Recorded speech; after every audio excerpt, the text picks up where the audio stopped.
Hey Denver, it's Mayor Hancock. It's time for Friday Mail with the Mayor. I'm coming at you from Denver National Airport at the grand opening of the new Central Market and Concourse A here at the airport. I want to tell you, you may recognize the name because we have a location in the Rhino Five Points area. It's a phenomenal experience, and now we have one here at the airport. So if you get a chance, if you're coming in town or going out of town, stop by Concourse A if you have a moment and try the Denver Central Market and try some of the great cuisine. These are local chefs who are bringing sushi and pizza and great salads and other great cuisine for your delight here at the airport. It's a wonderful day in the life of our airport, and this is why Denver National Airport was just recently rated the best airport in the country, because of great concepts like this. I'm so excited about what we have here, so come on out.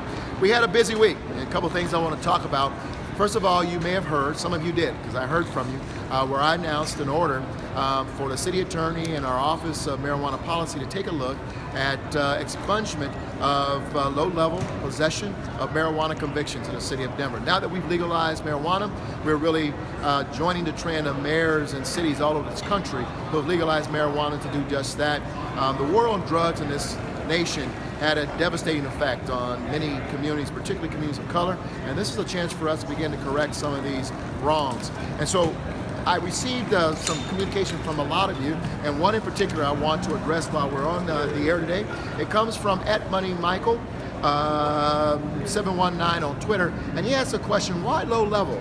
I have a felony for marijuana possession that I'm assuming is high level. I'm an educator that has given many years of community service. Can I get expungement?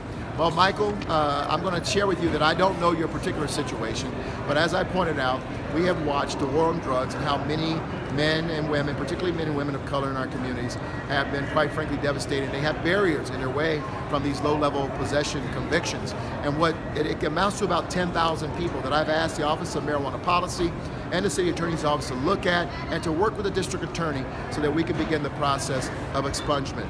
I don't know your particular situation, but what I would recommend you do is that upon completion of this analysis that we are doing, and as we begin the order of cleaning or expunging these records, that you check back in with the city attorney or the district attorney to see if your situation works with what we're trying to do here in Denver, Colorado. Thank you for writing in, Michael. I wish I had more for you, but until we're complete with everyone's records, or at least the review of those records and how it aligns with our policy, I can't answer that question for you. But stay tuned and continue to check in. The other thing that I announced this week, and I'm very excited about it, is a new celebration. On November 22nd, Denver turned 160 years old. Relatively young city. We call it a city in its adolescence. But to commemorate that huge milestone, I have been asking senior residents in Denver to share their words of wisdom and advice to the next generation. If you've been here for a long time and you are 60 and older, we want to hear from you. We ask you to write a letter just to share your wisdom. I read one online recently where my mother wrote a letter, and it's a great way to say, hey, listen, as you take over the stewardship of this great city, here's what I advise you to do to keep Denver great. So if you would do that, it would be awesome. You can do that in a number of ways. One is you can email denvernext160@denvergov.org, or you can write it and send it through mail to my office, addressed to Denver's Next 160, 1437 Bannock Street, room 350, Denver, Colorado, 80202. Or of course you can go on Facebook, Instagram at hashtag Denver Next 160 and send us a note. We want to publish some of this great pearls of wisdom that we know you're going to send to us. That's all the time we have for this Friday Mail with the Mayor. Thank you all for joining us. Have a great weekend. See you next time.